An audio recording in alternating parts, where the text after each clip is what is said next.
Sa pinakahuling balita sa mundo ng NBA, si Jimmy Butler, ang 6 na beses na All-Star ng Miami Heat, ay nagpahayag ng kagustuhang matrade mula sa koponan bago ang trade deadline sa February 6. Kung interesado ka sa mga rumors and news about NBA, huwag kalimutang mag-subscribe dito sa channel. Sa kasalukuyan, si Butler ay may kontratang nagkakahalaga ng $49 million para sa taong ito at may player option na $52 million para sa susunod na taon.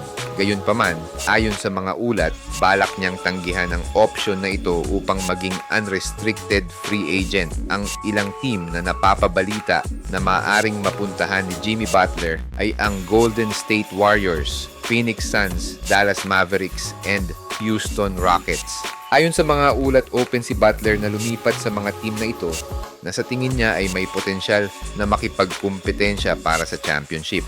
Sa edad na 35, si Butler ay nag-a-average ng 18.5 points kada laro ngayong season. Bagaman hindi nakapagkasundo sa isang contract extension kasama ang Heat, patuloy siyang nagiging mahalagang bahagi ng team.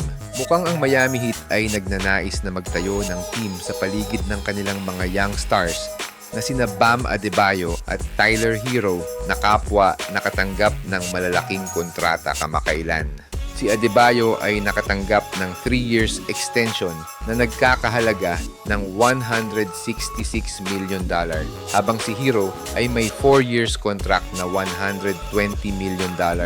Matatanda ang sumali si Butler sa Miami Heat mula sa Philadelphia 76ers noong 2019 sa pamamagitan ng isang 4-team trade. Mula noon, pinangunahan niya ang Heat sa 5 sunod na playoff appearances, kabilang ang 2 NBA Finals at isang Eastern Conference Finals. Habang papalapit ang trade deadline, magiging interesante ang mga susunod na hakbang ng Miami Heat at ni Jimmy Butler.